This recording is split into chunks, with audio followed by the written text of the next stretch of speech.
was found in a trash bag, and police say that he did this to himself. Nothing about this case makes sense, and sadly, I bet most of you have never heard the name JahMarcus Washington. Well, I'm here to change that today.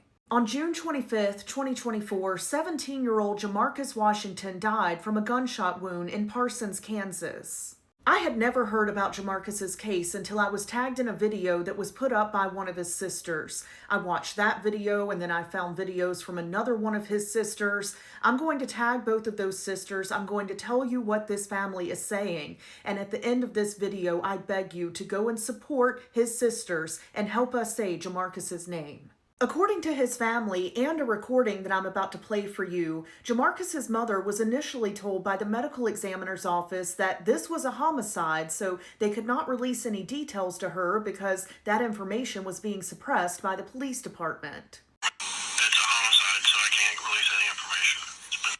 Wait, let me go back to that part. Information. It's been suppressed. It's been suppressed. But it is a homicide, and it's just still suppressed. It's suppressed, yes. I can't give out any information. However, the family says that following communication between the police department and that medical examiner's office, the ruling changed, and it was said that JahMarcus did this to himself. I want to list off a few reasons why that makes no sense at all, but first let's start with what was happening that day, June 25th, 2024. JahMarcus was at a friend's house. He was with 3 other minors and an adult. Allegedly, a gunshot went off and 2 of those minors ran away from the scene and then returned in different clothing. One of those minors allegedly had on black gloves and had a weapon in their pocket. Now, police did interview those minors, but according to what the family is saying, they weren't tested for gunshot residue, and during JahMarcus's autopsy, he did not have gunshot residue on his hands. So how would he have done this himself? And I also want you to listen to this snippet of the EMS report that is read out by one of JahMarcus's sisters, where they talk about the trash bag.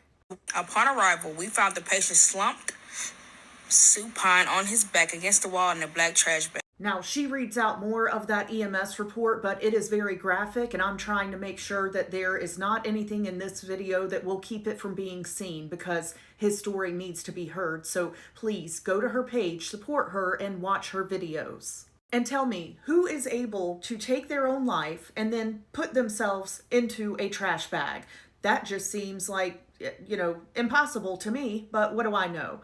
Now, a few other details. She says in the EMS report that it states these minors were recording a video at the time this gunshot went off. She also says there's a video floating around of this. I have also read that police allowed that video to be deleted. I have also read that JahMarcus's phone and money were missing from his body. There is so much to this case. The family has spent time trying to get body cam footage, investigative reports, forensic records, and other evidence, but they're not getting the transparency that they deserve. And whether you believe the police story that JahMarcus did this himself, the family is still owed transparency into everything that is available. So we all need to be talking about this case so they know it cannot go silent. It's already been 2 years. There's an online petition where you can read more of the family story. This is the title of it here. Please go find it, at least read it, and if you feel so led, sign it. JahMarcus had just finished his junior year at Parsons High School, and he was looking forward to his senior year.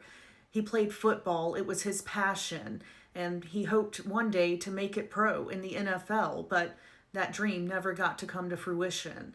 He was supposed to be honored at the high school graduation, but his family says that did not happen, so they had their own celebration for him.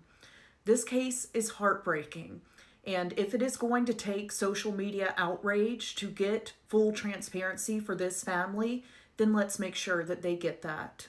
I am asking every single one of you who is still watching this video, go read the petition, sign it if you can. Go and support both sisters, this one tagged here, as well as this sister. Help us say JahMarcus Washington's name, and I will keep you updated on this case. Until then, rest in peace to JahMarcus Washington.